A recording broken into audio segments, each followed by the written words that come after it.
Coisa que eu queria falar para vocês, para quem está com a Bíblia, antes da gente entrar no que nós vamos meditar hoje, não é?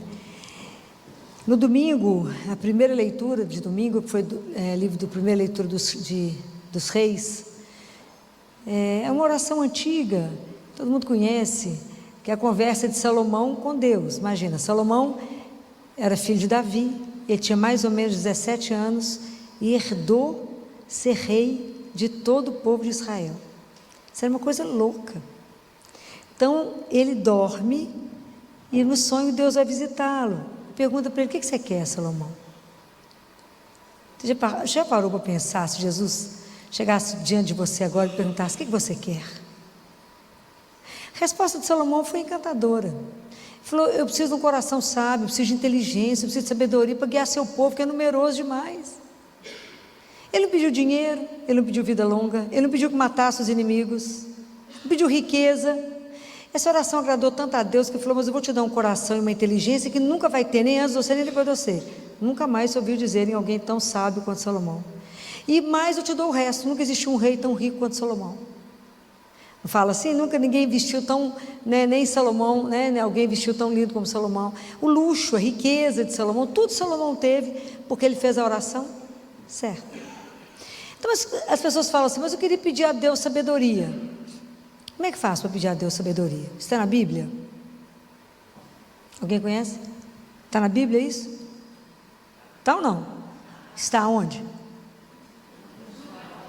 Aonde? Alguém está rezando comigo, que eu já passei a cola. Está no livro de sabedoria de Salomão. Isso não tem nas Bíblias evangélicas. As Bíblias evangélicas faltam alguns livros em relação aos nossos, né? Está na sabedoria de Salomão, que está logo depois de Cântico dos Cânticos. Depois de Cântico dos Cânticos. É porque minha Bíblia é de Jerusalém, então ela é... A sua é de Jerusalém? A de Jerusalém você vai na página 1119. Então, é a oração de Salomão pedindo sabedoria. É lindo.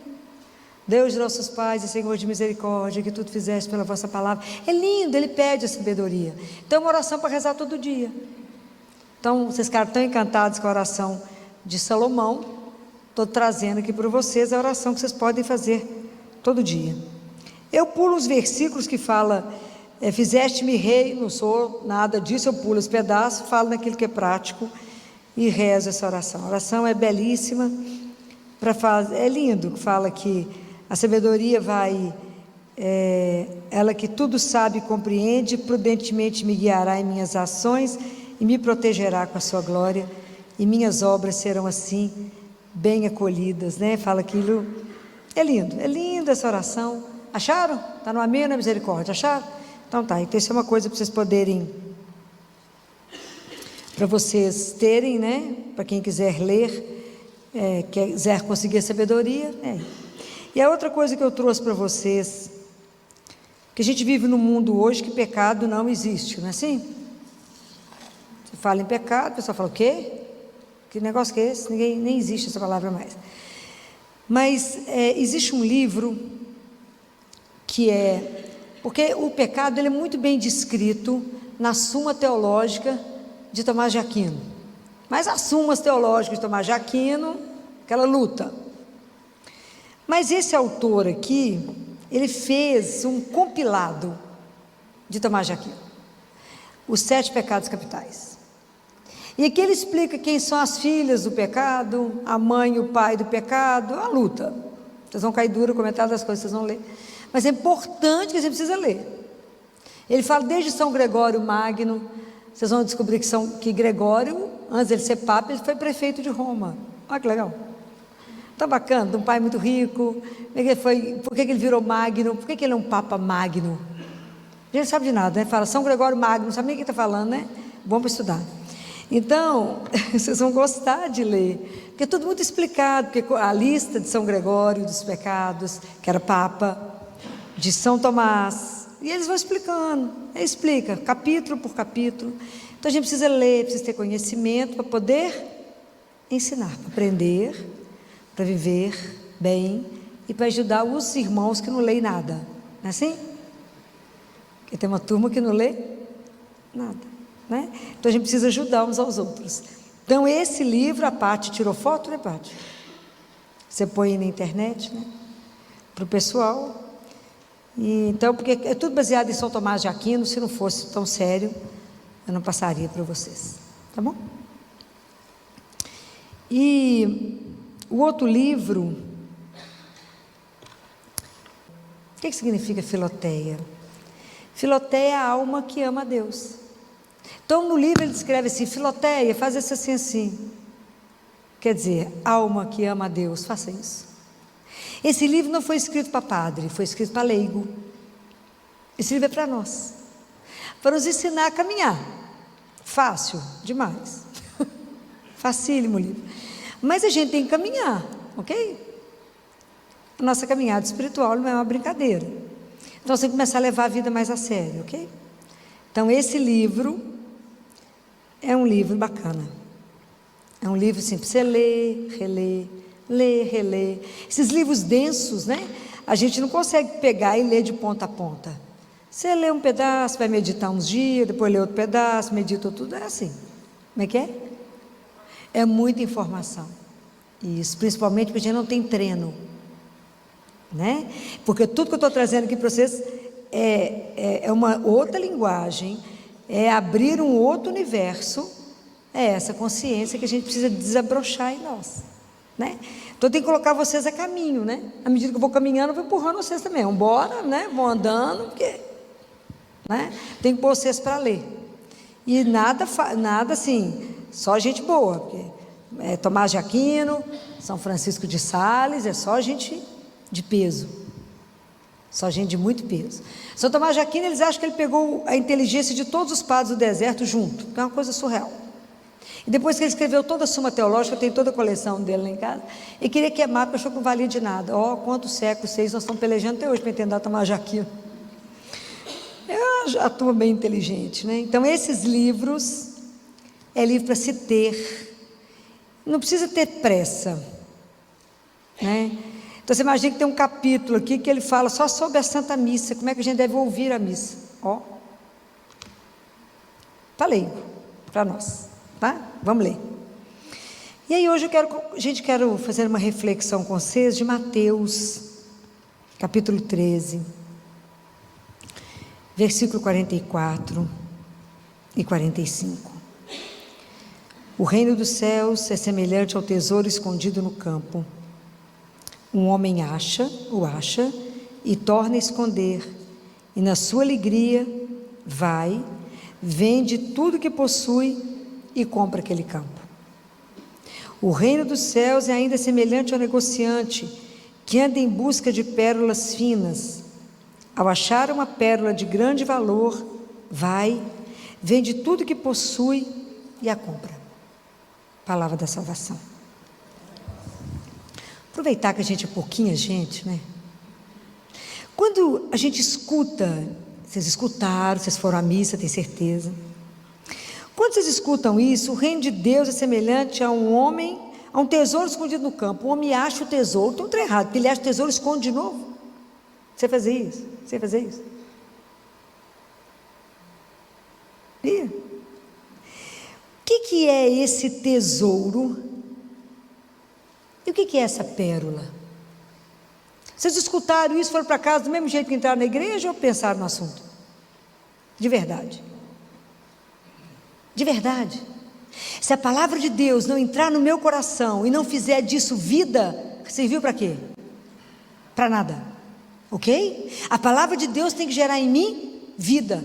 Eu tenho que me fazer pensar o que é essa pérola, o que é esse tesouro. Se não entendi, Jesus explicou isso, que o reino de Deus é semelhante a um tesouro, um homem vendeu, guardou. E o que eu tenho com isso 2 anos, 1000 anos atrás? Depois, para frente. Se vocês entraram na igreja, escutou isso e saiu igual, resolveu o quê? Vocês não podem sair daqui do mesmo jeito hoje não, misericórdia. Tem que traduzir isso aqui para vocês. Quando fala em tesouro, quando fala uma pérola preciosa que ninguém tem, a mais preciosa de todas, eu estou falando de algo de extremo valor, de algo que alguém deseja. Então, o reino de Deus é o quê? É Jesus. O reino de Deus é Ele. Ele é o reino. E Jesus fala assim, lá em Lucas, a cabeça está ficando ruim, o semestre está começando, a cabeça está ruim. Em Lucas, se não me engano, 17, até razoável aqui agora. Até abri no Lucas aqui, é misericórdia. Então, Jesus, os fariseus falam com ele sobre o reino de Deus e fala, o reino de Deus, ele não é observável, não se pode dizer ele está aqui, está ali, porque o reino de Deus está dentro de vós. Filho, eu não entendi nada, então vamos entender. O que é mais difícil para nós que somos cristãos? Nós somos cristãos, batizados, a gente vem à igreja, assiste missa, mas como é difícil para nós entender uma palavra que eu vou dizer agora, vida divina. Deus habita em mim, Deus habita em você. Você acredita nisso? Fala mais ou menos, mas nunca pensei sobre o assunto. Estou falando mentira? Não. Mas não somos batizados? Somos. Então o dom que nós recebemos de Deus é a vida de Deus em nós. Qual é a única coisa que pode tirar Deus de nós? O pecado. O pecado é que corta. Mas Deus veio habitar em nós.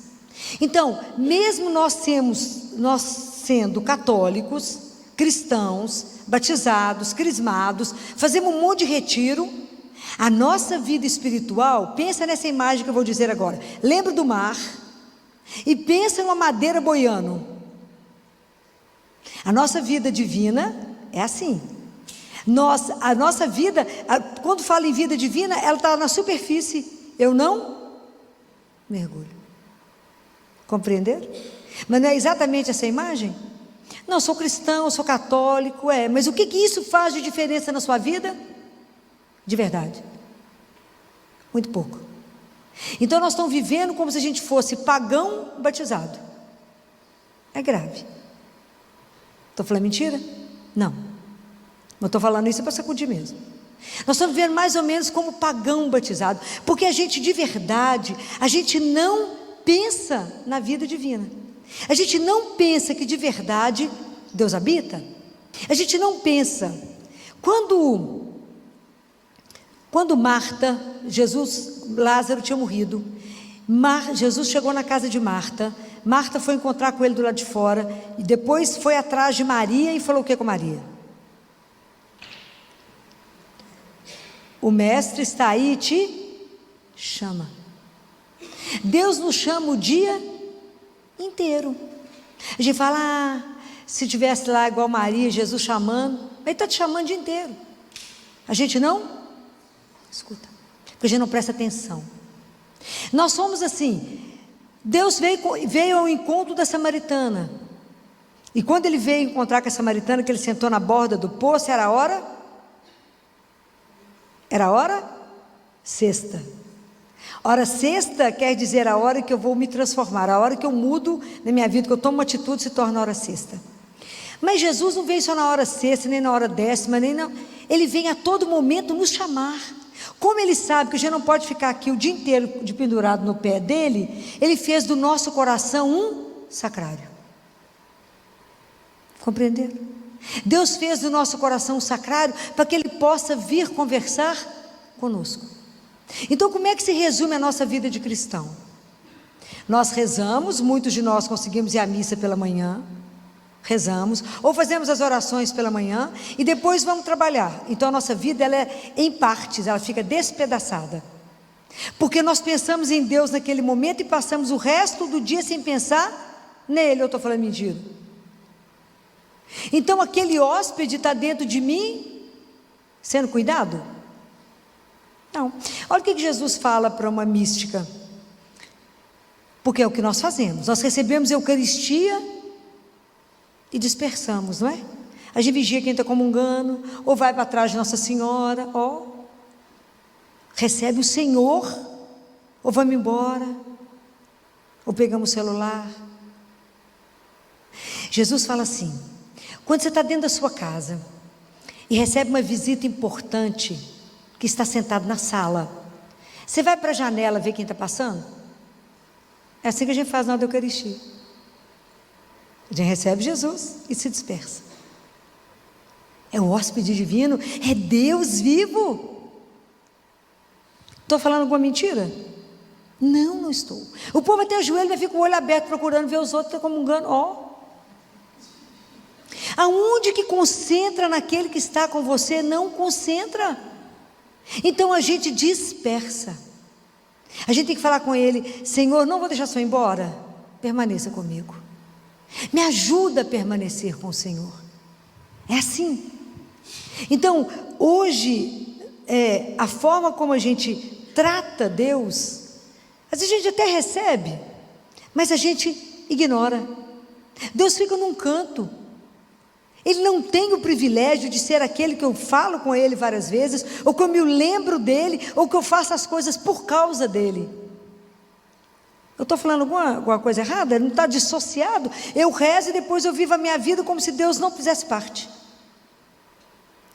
Então, que diga, ele vai ser um tesouro. Porque a vida divina, para chegar em nós, para isso acontecer conosco, para que o reino se instale em nós, não vai existir esse reino se não tiver muita batalha. E a batalha é contra quem? Contra quem? Contra você mesmo, contra o nosso ego. São Francisco de Sales falou que depois que a gente morrer, o ego, o amor próprio, demora mais meia hora para morrer. Estou falando mentira, gente? Tudo é eu, tanto de ego inflado. Demora mais meia hora. Você morre, o seu amor próprio demora uma meia hora, depois vai. Luta para ficar mais um pouco, ele tem que ser o último aí, que a última palavra tem que ser dele, não é? Não é fácil, né? Então, o que nos falta hoje, assim, de verdade? O que vocês acham? Se você olhar você, a sua vida, as pessoas que convivem com você, o mundo hoje, qual que é a palavra que falta hoje?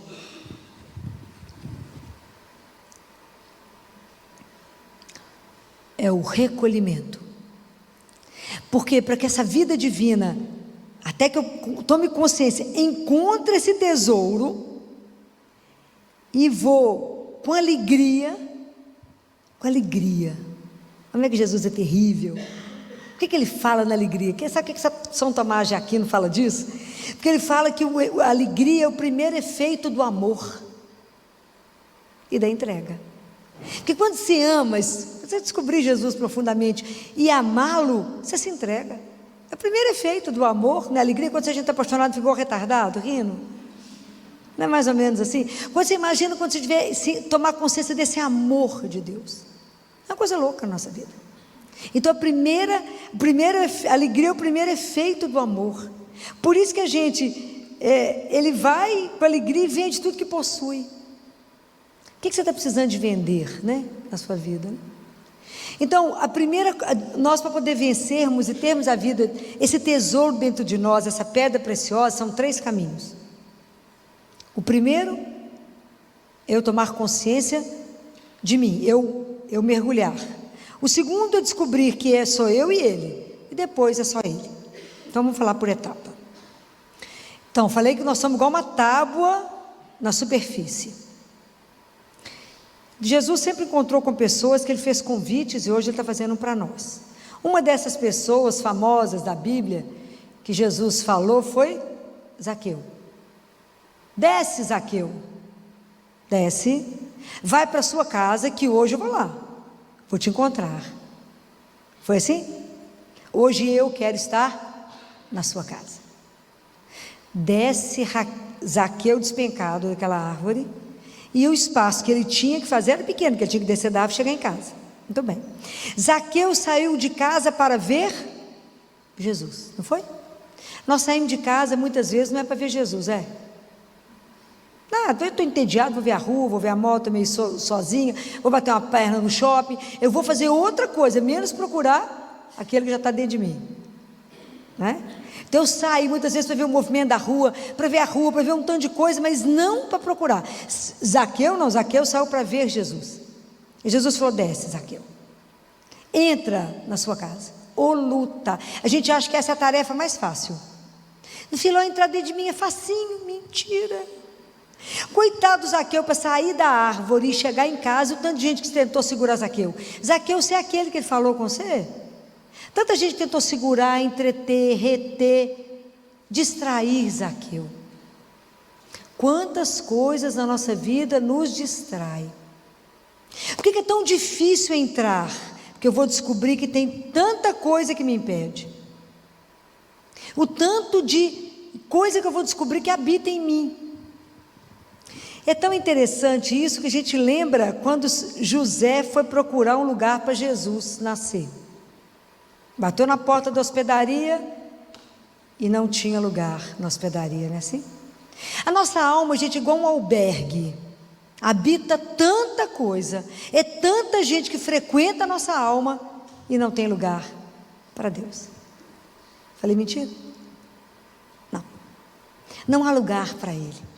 A gente descobre que tem tanto ídolo, tem tanta gente que habita, que Ele também habita num canto abandonado.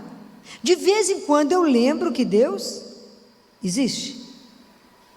E isso é espetacular porque Ele faz uma queixa lindíssima que eu fiz questão de anotar.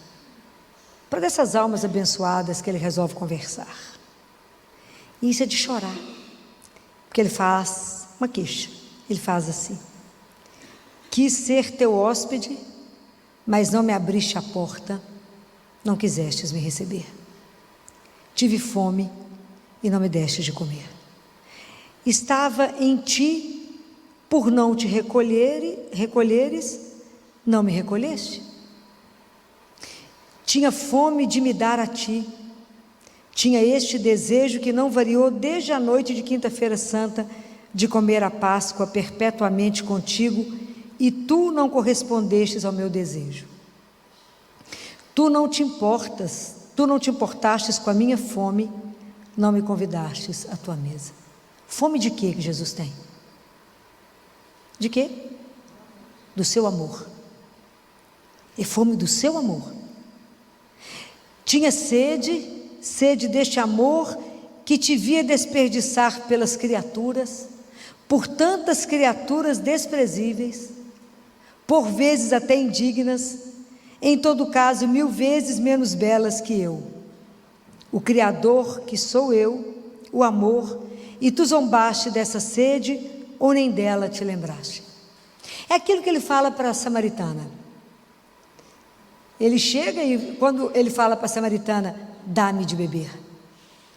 A gente acha que ele está pedindo água, mas é água que ele falou? Está escrito água? Não, está escrito dá-me de beber. Dá-me da sua vida, dá-me sofrimento, da sua história, dos seus sonhos, dá-me de beber, é isso que me interessa. Isso é belíssimo. Como é que Deus naquele momento se torna mendigo nosso? Porque a única pessoa na Bíblia que assenta e pede é o mendigo. Senão está sentado ensinando, que eram os grandes mestres da lei. Mas somente os cegos, os mendigos é que ficam nas beiradas pedindo. E Jesus se faz mendigo seu, meu. Ele veio por ti. Eu tinha sede de te ver destruir alguns dos seus gostos, seus caprichos, de todos esses nadinhas inúteis que se amontoavam em tua alma. Nadinhas inúteis. E nela espalhava a mais lastimosa desordem, para poder eu, o essencial, reinar nela como Senhor absoluto. Percebe a distância que nós estamos disso? De entender o que é esse reino em nós? E tu nada percebestes, nada compreendeste, ou se percebeste, nada quiseste comigo. Admito que te seja penoso abandonar o nada pelo tudo. Já observaram como é que o inútil nos chama atenção? É impressionante, o tanto de coisa que nos dispersa no inútil. Mas afinal, não te fiz eu um ser racional? Não te naturalizei divino? Então, o quanto é difícil para nós entender que dentro de nós habita Deus. que tem uma vida divina em nós, que nós temos uma alma, que se eu não cuidar dela, ela pode ser salva, ela pode morrer, ela pode sofrer uma condenação eterna, e mesmo assim, a gente não desperta, a gente não acorda, a gente vai levando a vida parecendo que está dormindo. Há uma alma em mim que eu não cuido, eu não leio, eu não me alimento da palavra, eu não me alimento da Eucaristia, eu não faço os meus sacramentos, eu não cuido da alma. Eu cuido do corpo, faço ginástica, estou mandando ninguém parar de fazer isso. Faço ginástica, eu faço botox, eu vou no salão, pinto cabelo, corto cabelo, eu faço isso. E isso está em dia, mas a alma está desidratada, desnutrida, asmática, qualquer coisa. Anêmica, O teu povo está desmaiando fácil? É porque a alma está fraca. Vocês acham que eu estou brincando? Tá não. Que povo desanimado com a vida, que desânimo, que luta, ó céus, ó luta, está faltando o quê? Como que não tem consciência que existe a alma? Quem carrega o nosso corpo? É a alma. Por isso que existe doença do corpo, existe doença da alma. Mas a gente nem sabe isso, nem percebe. Por quê? Porque eu não cuido dela. Hoje vocês estão sempre aqui cuidando, porque depois de eu falar tanto na cabeça de vocês, vai acordar. Então, quando Jesus faz essa queixa,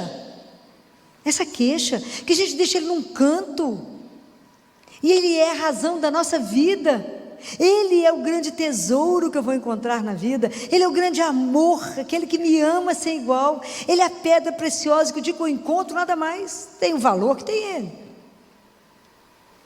Entender tudo isso, entender que muitas vezes na vida, que a gente fala demais ao contrário dos santos, todos os santos falavam pouco. Por quê? Porque falavam com Deus que habitava neles. Nós falamos demais, né? Para fora, mas não voltamos. Entra na sua casa. Santo Agostinho falava isso. Deus hoje vai me visitar, eu espero estar em casa. E assim, qualquer hora ele pode bater na sua porta, qualquer hora ele pode te chamar para uma conversa. Ele te vê triste, abatida, não consegue conversar, porque nós não voltamos para dentro, nós estamos para fora contando tudo para os outros. Em vez de contar para o único que inclusive resolve, né? O resto dá um monte de palpite, não resolve nada. Então, voltar, né? É verdade, cada um tem uma opinião, né? Voltar, entender que aí eu vou começar a caminhar, eu vou começar a me ver, eu vou começar a ver a minha alma, vou começar a ver quanta coisa me impede de voar. São João da Cruz fala que não importa se o que prende a perninha de um passarinho é um fio fino ou um fio grosso, de toda forma ele impede ele de voar. O que hoje te impede de alçar voo diante de Deus? O que te impede? Quais são os seus apegos que você não abre mão? Que a gente é mais ou menos assim. Você pega o menino, está lá com aquele quarto lotado de brinquedos, parece uma loja, e fala, bem, vamos dar um brinquedinho para o menininho que não tem nenhum brinquedo. Aí quando você sugere um, ele fala, mãe, esse é o que eu mais amo na vida, nunca brinco, nem sabia que tinha um brinquedo. Estou falando mentira? É igual a mãe que ensina para o menino assim, vamos rezar, reza, e fala com o Senhor, Senhor, eu te dou tudo que eu tenho. Aí a criança para e fala assim, menos o meu coelhinho. Então, o que nós estamos apegados? O que nos falta abrir mão? Tem coisas que a gente é preso, e a gente precisa aprender a não ter apego, não é não amar as pessoas, não. Não é isso não, é não fazer com que aquilo seja a razão da sua vida. Qual que é a razão da nossa vida? Tem que ser Jesus. Está vendo como é que a nossa caminhada espiritual demora a começar? Porque às vezes eu ponho minha felicidade nas coisas ou na pessoa. Fala, gente, se aquele moço não vou ser feliz nunca. Ou ilusão. Ilusão. Sem aquele carro, você olha para o carro e fala, engraçado, eu achava que ele era melhor. Compra aquele sapato na loja e fala, como que eu vivi sem esse sapato até hoje? Compra o sapato, foi engraçado, na loja ele é mais bonito, tinha mais luz em cima dele. É tanta culpa nos iludir, até a gente sair da vida da ilusão para entrar na vida real, é um chão. Então eu descubro que Deus habita em mim, que eu tenho uma vida divina para cultivar, que tem um Deus que eu posso conversar, tem um Deus que me ama, que habita aqui. E aí eu tenho que prestar atenção que Ele caminha comigo, e que tudo que eu penso, tudo que eu sinto, tudo que eu faço, Ele acompanha. Não é como um juiz, não é isso. É como alguém que me ama. que não tem um pensamento seu que Ele não conhece, não tem um sentimento que entrou nesse corpo que Ele não conhece, mas que Ele está ali para te amparar, para te acolher. Ele sim é aquele que você pode conversar, Ele sim é aquele que eu posso me voltar. Vai ler o castelo lá de Teresa de Ávila, ela fez esse caminho que eu estou tentando ensinar. Claro que o caminho é mais, né, mais dividido, só estou falando 3 etapas aqui, é só para a gente tomar consciência desse tesouro, dessa pérola, é entrar em nós, né, entender. Aí um desses santos, né, entrou no mosteiro, falaram com ele, e aí qual que é a sua experiência de entrar no mosteiro? Ele falou, interessante, eu entrei aqui 2 pessoas, agora uma só, o outro eu joguei pela janela. O que ele quer dizer com isso?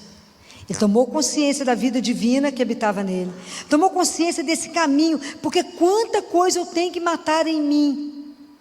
Se você quiser seguir a Jesus, pega a sua cruz e me siga. Quantas coisas eu tenho que deixar morrer no meu amor próprio, quantas coisas eu tenho que colocar sob a luz de Deus, quantas coisas de nadinha eu tenho que abrir mão, para que somente Deus possa reinar. Isso é um chão, porque o reino de Deus, Ele te pede a vida inteira. Isso é um caminho de conversão. Nós não vamos sair daqui fazendo isso hoje não, hoje você só vai ter consciência que Deus habita, depois você vai querer desejá-lo, até a gente entender tudo isso e viver, porque não adianta entender, eu tenho que viver, eu tenho que começar a meditar, eu tenho que começar a tomar consciência dessa presença em mim, esse dom, eu tenho que ajudar os outros a perceber que também Ele é o sacrário que Deus habita. Então eu tenho que conversar com o outro com cuidado, eu tenho que estar diante do outro com respeito, porque ele é um sacrário, se ele ainda não é, ele vai se tornar. É muito lindo tudo isso, mas isso aqui é um caminho, até que chega um momento que vai ficar só Deus. Quando é que vai ser isso? É quando eu caminhar de tal forma em união com Ele, que a única coisa que eu vou desejar na minha vida é o quê?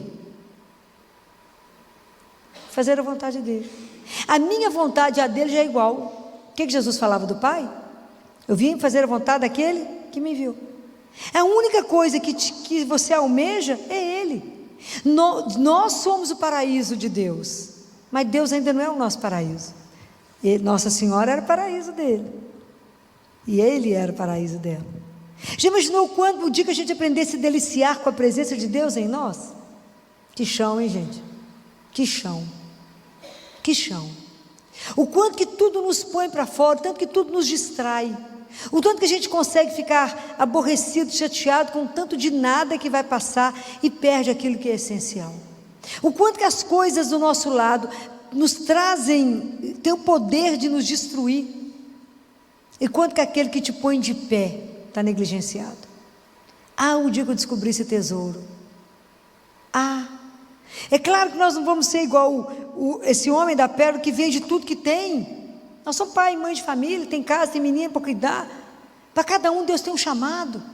Vai ter esses franciscanos para isso. Mas nós podemos viver isso? Podemos. Nós vamos aprender que a grande arma da nossa vida, que vai nos abrir portas, chama caridade.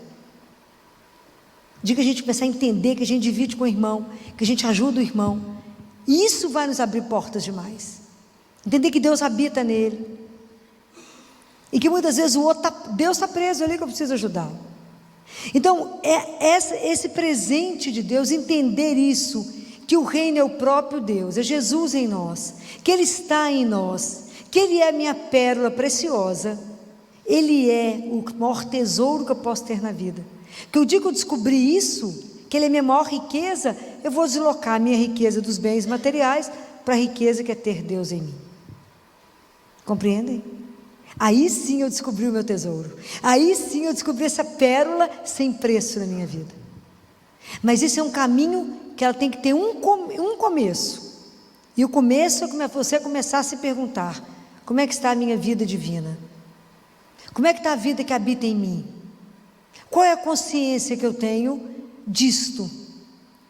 Como é que eu quero caminhar? Como é que eu sei de Deus em mim? Como é que eu estou fazendo com a presença dEle? Será que eu estou atento ao chamado? Será que eu quero cultivar isso? Será que de verdade eu quero estar na presença de Deus? A nossa alma é a coisa mais séria que nós temos que investir, porque ela é eterna. O corpo vai ser devolvido, Deus Pai já disse que vai ser devolvido, mas a hora que eu chegar diante dele, eu só tenho a alma. E nós temos que tomar cuidado com ela. Temos que cuidar dela. Hoje todo mundo vai olhar para a alma, tenho certeza. Falar como é que eu estou caminhando. Porque é preciso que a gente descubra isso para que eu possa despertar o meu irmão que está naquela tábua navegando lá em cima do mar, sem saber que ele pode mergulhar nele mesmo. A palavra de Deus é rica demais. E a gente não imagina que isso está querendo dizer de nós. Que isso sou eu. Está falando de mim. Está falando desse tesouro que eu tenho dentro de mim e que eu não estou sabendo. Dessa pérola preciosa que está dentro de mim e que eu desconheço. Quer que o Espírito Santo me guiar. Quer que ter a presença de um Deus vivo.